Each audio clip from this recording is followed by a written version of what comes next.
주택법의 핵심 이론. 자, 이번 시간은 두 번째 테마로 넘어왔습니다. 넘어와서 사업 주체를 1번과 2번으로 나눠서 구분해서 보도록 하겠습니다. 먼저 요 1번의 핵심 내용은 주택법상 주택사업을 하려면 이게 국토부 장관한테 기본적으로 등록을 해야 됩니다. 자, 그런데 토지주택공사나 어떤 행정관청이 주택사업할 때는 등록하지 않고도 주택사업을 할 수 있는 비등록사업자 개념이 있습니다. 이 두 가지 가지고 시험 문제를 출제를 합니다. 작년도에도 나왔었죠. 34회 때도. 자, 공부 순서는 등록사업자를 먼저 보고 등록사업자 이외의자는 이 비등록사업자로 보시면 되겠습니다. 그래서 이 비등록사업자를 크게 4개로 이렇게 나눠서 볼 겁니다. 자, 공동사업주체라는 개념이 있고 그 다음에 주택조합에 대한 기본 개념만 보고 주택조합에 대한 자세한 얘기는 이 두 번째 사업주체 두 번째로 넘겨서 보도록 하겠습니다. 이 주택조합의 내용이 좀 많습니다. 자, 먼저 우리 사업주체라는 게 주택법상 사업주체가 등록사업자, 비등록사업자가 우리 지난 시간에 조금 설명을 들었던 이런 사업계획 승인을 신청하는 겁니다. 자, 사업계획 승인은 주택을 사업할 때 어떤 하나의 그 토지에서 30개 이상 주택사업, 여기 한옥 같은 경우는 50개로 좀 바뀌는 게 있는데 원칙적으로 30개 이상 주택사업을 할 때는 사업계획 승인을 설계도 같은 걸 그려서 심사를 받아야 됩니다. 사업계획 승인하는 심사를. 자, 그런데 문제는 이 사업계획 승인을 신청하는 사람이 등록사업자하고 비등록사업자로 구분이 된다는 겁니다. 자, 등록사업자가, 자, 여기 잘 보십시오. 1년에 20개 이상 주택사업을 하거나 1년에 연간 대지를 10,000제곱미터 이상 땅을 조성하는 사람이 등록 대상이 되는 겁니다. 자, 여러분들은 등록할 때는 연간 20개 이상 주택 건설사업, 연간 대지를 10,000제곱미터 이상 조성하는 건데 이 사업계획 승인할 때는 연간이란 말을 빼고 30개 이상 주택 사업할 때 또 여기도 이제 10,000제곱미터 이상 대지 사업할 때가 이 사업계획 승인 대상이 되는데 자, 일단 이 주택을 중심으로 보셨을 때 주택 중심으로 봤을 때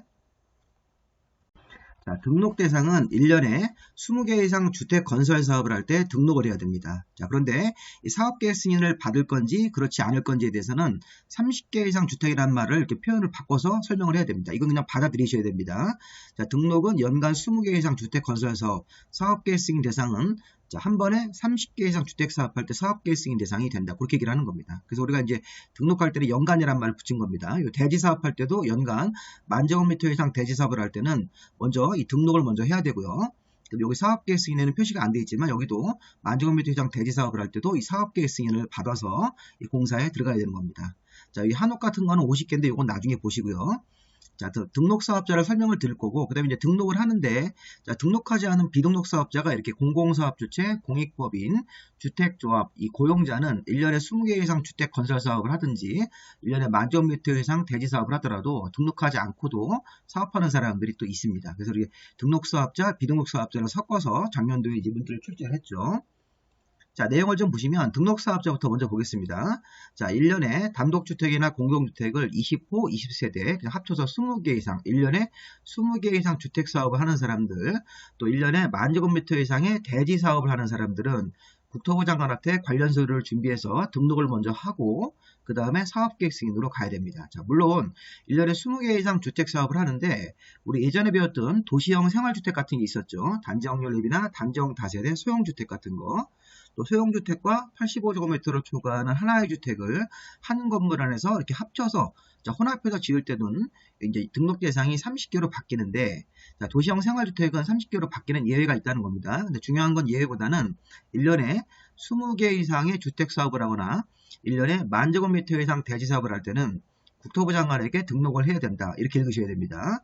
자, 이렇게 도시형 생활주택은 30개, 1년에 30개 세대 이상으로 주택사업을 할 때 등록하는 건데 이 도시형이라든가 요 분홍색으로 표현된 요 주택이 아니라면 1년에 20개 이상 주택사업을 할 때 등록을 해야 됩니다. 자, 대지도 잊지 마시고요.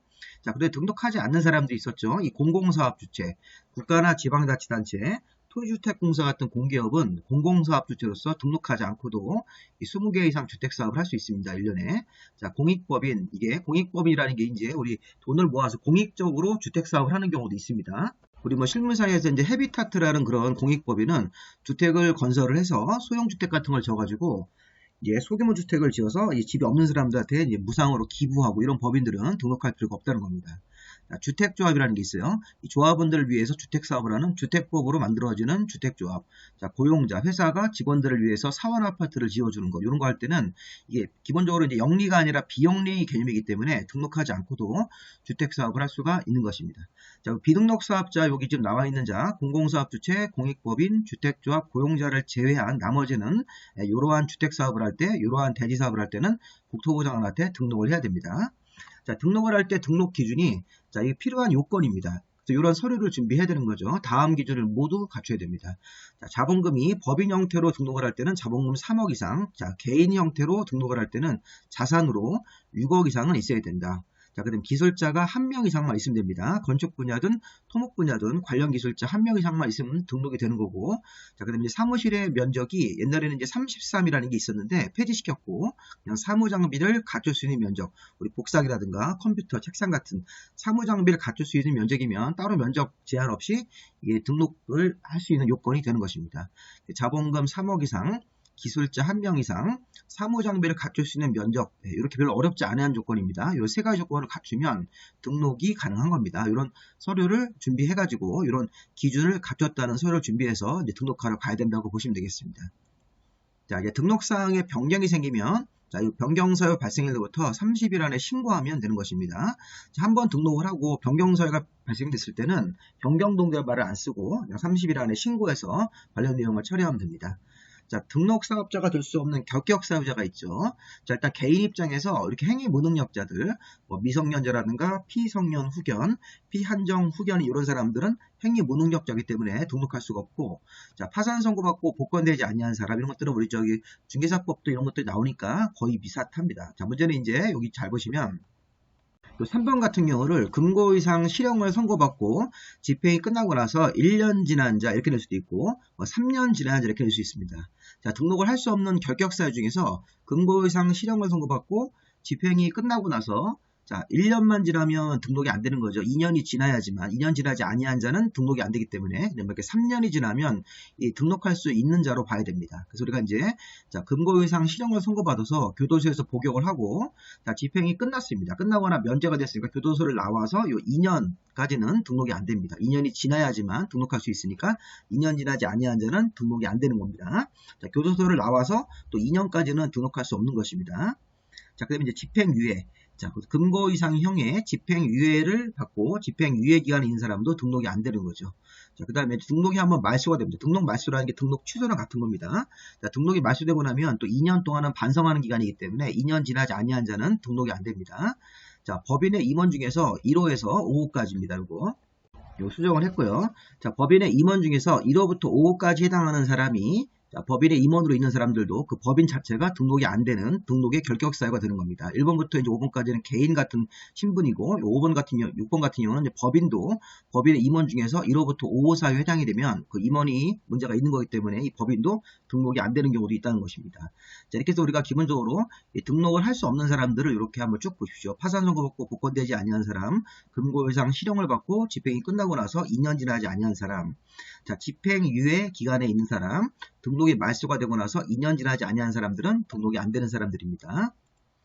자, 작년도 현무회와 등록 말소 사유가 있는데, 자, 등록 말소가 등록 취소하는 거죠. 자, 1년에 20개 이상 주택사업을 할 때는 국토부 장관한테 등록해야지만 1년에 20개 이상 주택사업할 자격이 생기는데 등록이 말소가 되면 1년에 19개 이하밖에 주택사업을 못하게 됩니다. 자, 그런 게 이제 등록 말소의 효과인데, 자, 등록 말소 사유는 자, 먼저 파란색 등록을 말소하거나 1년 정도 내에서 영업정지를 할 수 있다. 다음 어느 하나에 걸리면 자, 대표적으로 고의과실로 잘못 시공, 부실공사해가지고 사람들을 다치게 하거나 재산상의 손해를 입힌 경우입니다.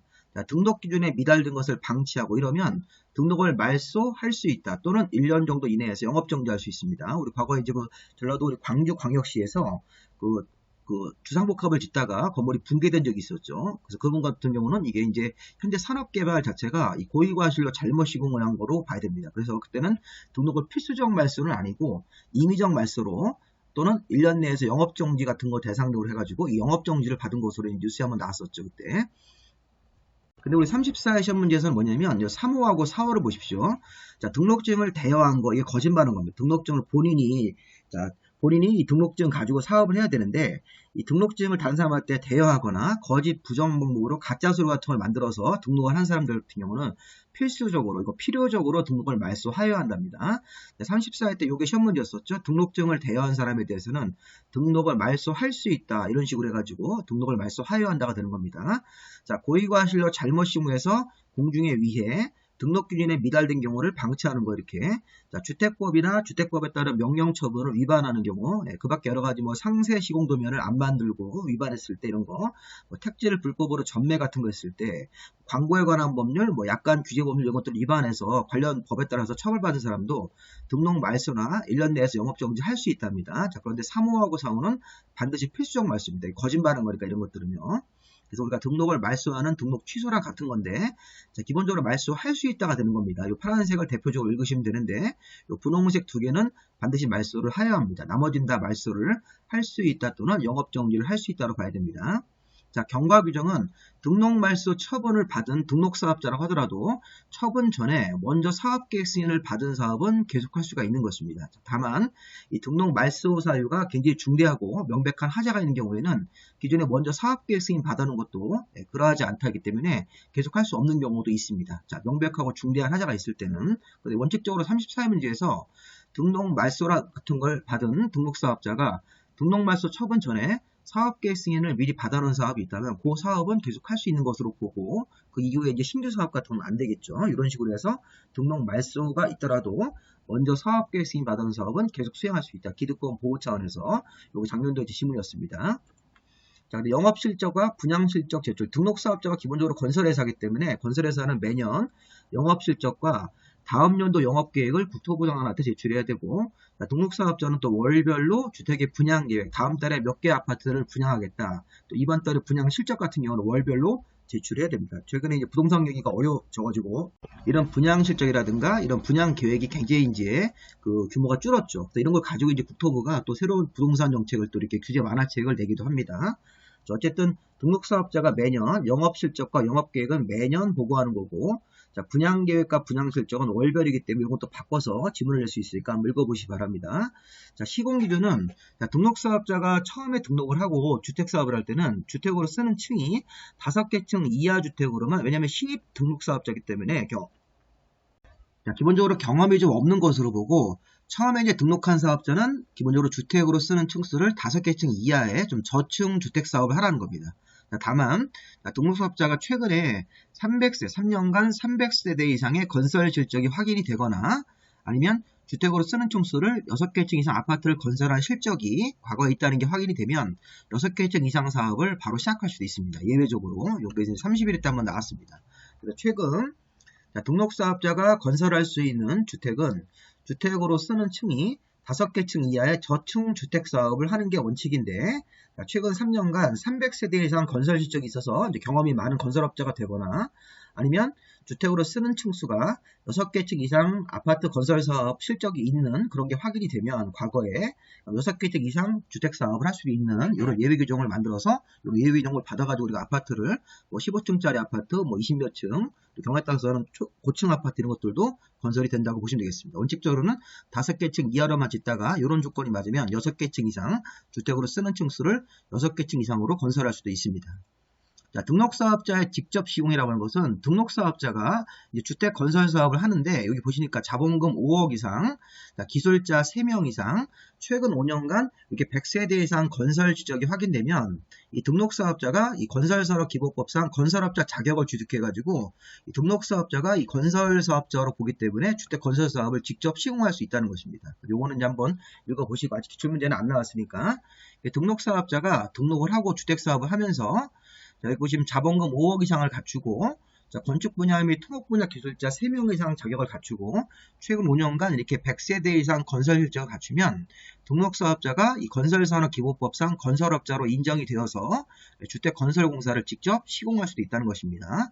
너무 많은 공사를 시공하면 안 되기 때문에 이렇게 되어 있습니다. 건설공사비가 등록사업자가 주택 건설공사를 할 때 이 건설공사비가 우리 회계상, 회계장부상 자본금, 자본준비금, 이익준비금 이렇게 세 가지 항목을 합한 금액의 10배를 초과하는 건설공사는 시공할 수 없다는 것입니다. 너무 많은 공사를 벌리지 말라는 뜻입니다. 이거 같은 경우는 건설공사비가 등록사업자가 하는 건설공사비가 자 우리 이 등록사업자는 법인일 때는 자본금하고 이 자본준비금, 이익준비금이라는 이런 자본 계정이라는 게 있습니다. 회계상에. 자, 이런 자기 자본, 부채 빼고 자기 자본의 10배를 초과하는 건설공사는 시공하지 말아라. 이런 거 갖다가 5배를 초과하는 이렇게 낼 수 있으니까 한번 읽어보시기 바랍니다. 자, 이제 비등록사업자가 나왔네요. 등록사업자 마무리 짓고. 자, 우리 국토부 장관한테 등록하지 않고도 1년에 20개 이상 주택사업을 하거나 연간 만지고미투당 대지사업을 시행할 수 있는 자. 앞에 조금 봤죠. 자, 국가나 지방자치단체 같은 행정관청이 우리 국가가 특히 국방부 같은 국가행정관청이 군인들을 위해서 주택사업을 할 때는 1년에 20개 이상 주택사업 하더라도 등록하지 않습니다. 자, 지방자치단체도 마찬가지고 한국토지주택공사나 지방공사도 공기업이기 때문에 1년에 20개 이상 주택사업 같은 거 할 때 등록하지 않습니다. 자, 여기 1번 국가나 지방자치단체, 토지주택공사나 지방공사를 우리가 행정청이나 공기업인데 합쳐서 그냥 공공사업주체라고 부릅니다. 주택법에 따라서. 자, 공익법인도 자선단체이기 때문에 영리를 추구하는 주택사업이 아니기 때문에 등록하지 않고도 사업할 수 있고 자, 이 주택조합하고 근로자를 고용하는 자, 주택조합 이제 뒤에 가서 배울 건데 지역이나 직장이나 리모델링 조합이 있는데 이 주택조합 같은 경우는 등록사업자랑 사업을 공동으로 한다면 등록사업자가 공동 파트너로 들어왔기 때문에 등록하지 않고 이 주택조합이 등록사업자랑 공동으로 하지 않고 단독으로 사업을 하게 되면 등록을 해야 됩니다. 자, 3번과 4번은 조건을 맞추면 비등록사업자가 되는 겁니다. 그래서 주택조합이 등록사업자랑 공동으로 하는 경우 자, 근로자를 고용하는 회사가 고용하는 자가 회사이기 때문에 회사가 직원들을 위해서 사원아파트 같은 걸 지을 때도 등록사업자와 공동으로 하는 경우에만 비등록사업자가 되는 것입니다. 자, 그래서 1번, 2번은 공동이라는 말은 필요 없고 국가나 지방자치단체, 토지주택공사나 지방공사는 무조건 비등록하고 사업할 수 있습니다. 자, 공익법인도 마찬가지고 비등록으로 사업할 수 있습니다. 자, 주택조합인 지역, 직장, 리모델링 조합은 등록사업자랑 공동으로 하는 경우만 비등록이 되는 거고 근로자를 고용하는 회사도 직원들을 위한 사원아파트를 건설할 때 등록사업자랑 공동으로 할 때만 이 주택사업을 등록하지 않고도 할 수 있습니다. 자, 세 번째 우리 공동사업 주체는 이제 뭐가 핵심이냐면 이 토지 소유자, 땅 가진 사람이 등록사업자랑 사업을 공동으로 해가지고 돈 같은 거 벌 수 있다는 것입니다. 자, 수익이 생기면 같이 나누면 되기 때문에 등록사업자가. 자, 주택조합도 공동으로 등록사업자랑 공동으로 할 수 있다는데 여기 고용자, 회사가 근로자 주택 같은 걸 건설할 때는 등록사업자랑 공동으로 하여야 한다. 자, 일단 시험 문제가 22회 때 이런 걸 한번 냈었습니다. 22회 때 뭐였냐면 주택조합이 등록사업자랑 사업을 공동으로 하여한다가 아니라 할 수 있다. 임의적 사유로 여기 파란색은 임의적으로 공동으로 할 수 있고 대신 이제 고용자는 근로자 주택을 건설할 때 등록사업자랑 공동으로 하여한다 이렇게 되어 있는 겁니다. 자, 문제 포인트는 이겁니다. 자, 주택조합은 등록사업자라는 우리 건설업자랑 공동으로 사업을 할 수 있기 때문에 할 수 있는 경우도 있고 그렇지 않은 경우도 있습니다.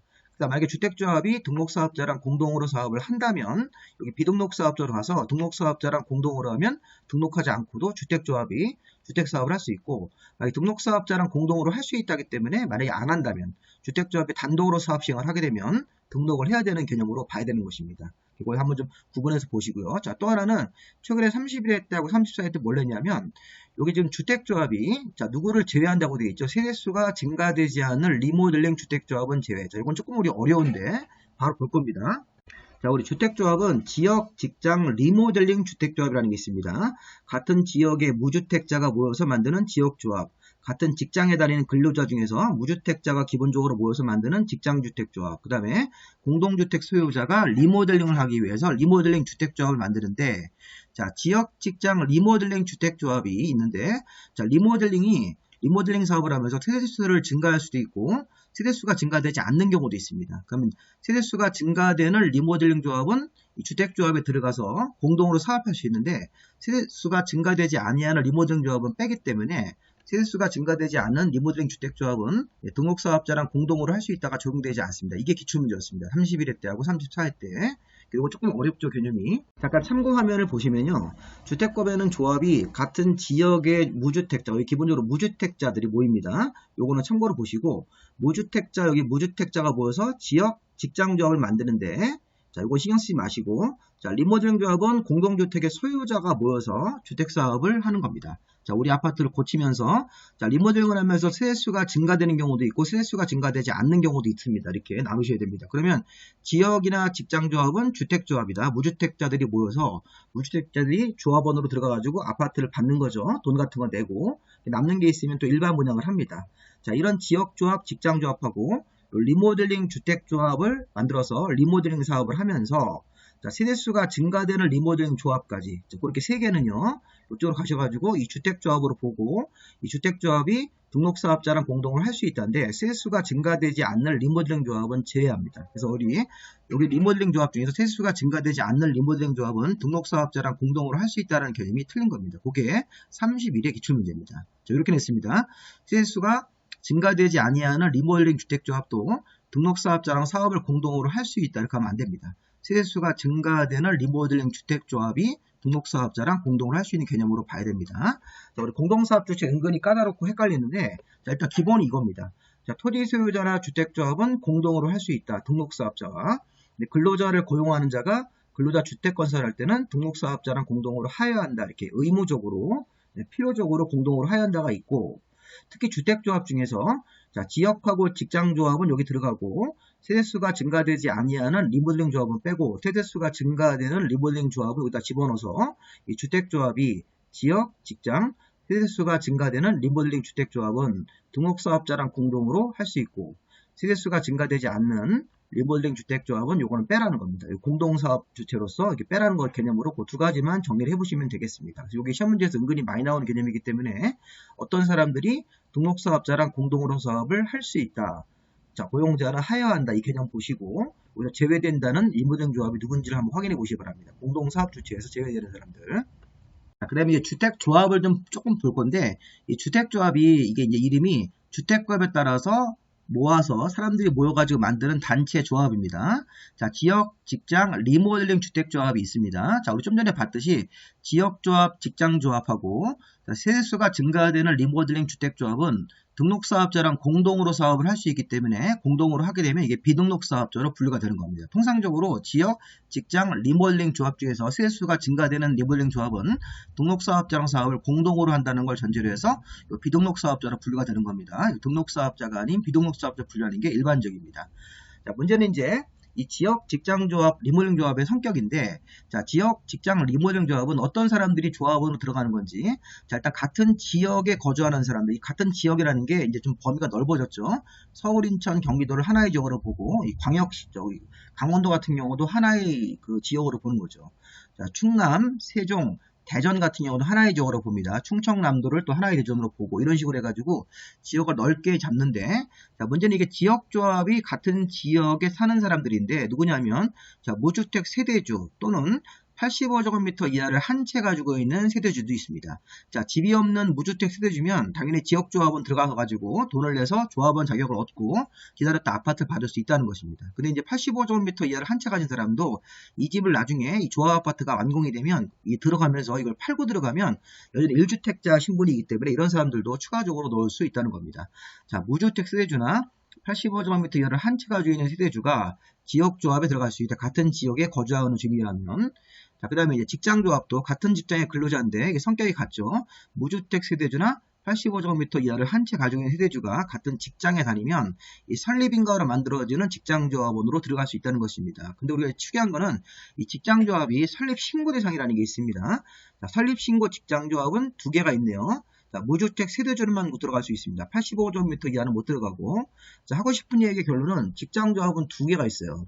자, 설립인가로 만들어지는 직장조합은 무주택 세대주나 85제곱미터 이하의 주택을 한 채 가지고 있는 이 세대주가, 자, 돈을 내서 조합원 자격을 얻고 이 돈을 모아가지고 주택사업을 하는 겁니다. 근데 여기 보시면 설립신고로 만들어지는 직장조합은 직장인 중에서 무주택 세대주만 여기 직장신고조합에 들어갈 수 있고, 자, 이거는 이제 이 무주택 세대주가 모여서 신고대상 직장조합은 직접 주택 건설을 하는 게 아니라 주로 이제 공기업이 지은 국민주택을 받기 위해서 서류상으로 조합원 명단만 유지하는 조합이기 때문에 설립신고 직장조합으로 간단하게 만들 수 있는 것입니다. 자, 직장조합은 두 개가 있다는 사실을 먼저 알아두십시오. 조합원 들어가는 사람도 자격이 틀립니다. 자, 설립인가를 만들어가지고 직접 돈을 모아서 주택사업을 하는 직장조합은 무주택 세대주나 85제곱미터 이하를 한 채 가진 사람들이 이 조합원으로 들어가서 아파트를 받는 겁니다. 남는 건 일반 분양도 하고, 설립신고 직장조합은 직장인들이 모여서 무주택 세대주만 이 설립신고 직장조합은 들어가고, 이거는 국민주택을 공급하기 위해서 공기업이 국민주택을 지으면 그걸 공급받기 위해서 이 조합원 자격만 유지하는 신고대상 직장조합도 있네요. 지역조합은 그냥 주택 건설 사업을 하는 설립인가 지역조합밖에 없습니다. 설립신고 직장조합은 여기 직장조합, 설립신고로 만들어진 건 직장밖에 없습니다. 리모델링 조합은 공동주택 소유자나 상가 소유자인 복리설 소유자가 리모델링을 하기 위해서 이 설립인가로 만들어지는 겁니다. 그래서 기본적으로 지역 직장 리모델링을 이제 우리 다음 강의에서 배울 건데, 설립인가라는 절차로 조합이 만들어지고 직장조합은 설립신고로 만들어진 직장조합이 여기 하나 추가됩니다. 그리고 기본적으로 설립인가로 만들어지는 지역 직장조합은 무주택 세대주나 85제곱미터 이하를 한 채 가지고 있는 세대주가 조합원 들어가고, 직장도 설립인가는 무주택 세대주나 85제곱미터 이하를 한 채 소유한 세대주가 들어가는데, 설립신고 직장조합은 조합원 명단만 유지하기 위해서 무주택 세대주로만 조합원 가입이 가능합니다. 85제곱미터 이하를 한 채 가진 사람들은 국민주택을 받을 수가 없는 거기 때문에 이건 빼고 무주택 세대주로만 국민주택을 받기 위해서 설립신고 직장조합이라는 게 하나가 더 있고요. 리모델링 조합은 지역 직장과 성격이 다르네요. 이거는 무주택 세대주가 모이는 게 기본인데, 이거는 공동주택 소유자가 또는 복리시설 상가 소유자가 우리 아파트나 우리 아파트 단지 안의 상가를 리모델링으로 고치자 또는 고치면서 증축도 같이 하자, 이렇게 모이는 게 리모델링 주택조합이고, 리모델링 주택조합은 설립인가로 만들어지는 겁니다. 그래서 주택조합 세 종류 이름부터 먼저 아시고 자세한 건 다음 강의에 제가 바로 설명을 드리겠습니다. 하나만 더 봐드리면, 주택법상 조합과 주택조합과 우리 정비법상 정비사업조합의 차이를 먼저 좀 보겠습니다. 우리 예전에 정비사업조합은 재개발, 재건축 조합이라는 게 있었죠. 재건축, 재개발 조합은 정비법에서 사람들이 모여서 만든 단체로서, 재건축, 재개발 조합은 노후한 주택 소유자나, 물론 이제 재개발할 때는 토지만 가진 사람 들어갈 수 있죠. 어쨌든 재건축, 재개발 조합은 노후한 주택이나 토지 소유자 등이 모여서 그 노후한 주택을 철거한 대지에다가 주택사업을 시행하는 단체입니다. 재개발, 재건축 조합은 노후한 주택 소유자나 토지 소유자가 해당되는 토지나 그 주택을 철거한 대지에다가 주택사업을 하기 때문에 대지 매입이 따로 없는 겁니다. 땅을 매입해가 주택사업하는 게 아닙니다. 이거는 이 노후한 주택의 소유자가 그 주택을 철거하고 그 자리에다가 주택사업을 하기 때문에 대지 매입이 아니라 기존 낡은 주택을 철거하고 그 자리에다가 주택사업을 하는 겁니다. 반면에 우리가 이제 지역 직장조합은 무주택자가 모여서 돈을 걷어가지고 땅부터 매입하고 주택사업을 시행하는 겁니다.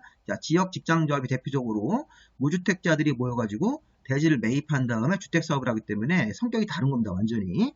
지역 직장조합은 대지 매입 절차가 늦어지면 이 지역 직장조합원으로 가입했다가 사업이 늦어지면 굉장히 우리가 이제 문제가 될 수 있습니다.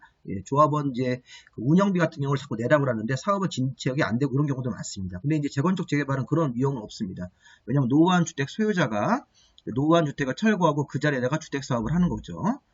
그 다음에 이제 우리가 이 재건축 재개발조합은 설립인가 받고 등기까지 해서 이건 법인으로 성립이 되는데, 이 지역 직장조합은 뒤에 가서 배울 건데 설립인가만 하면 이 조합이 성립이 됩니다. 이제 법인 아닌 형태로 설립이 되고, 법인일 때는 정관이란 내규를 만드는데 지역 직장조합은 규약이란 내규를 만들어서 주택사업에 대해서 이제 운영을 하는 거죠. 재건축 재개발하고 지역 직장조합하고 차이점을 한번 잘 생각을 해보시기 바랍니다. 우리 여기까지 마무리하시고 다음 강의는 이제 주택법상 사업주 중에서 이 주택조합에 대한 세부적인 내용들을 강의하도록 하겠습니다. 여기까지 마무리하겠습니다. 수고 많이 하셨고, 교재는 이런 식으로 이제 핵심 요약집을 가지고 기본적인 사항들을 공부할 수 있고, 이제 심화 내용들은 이런 심화 요약집이 있으니까 교재 구입이 필요하신 분들은 문자로 연락을 주시면 되겠습니다.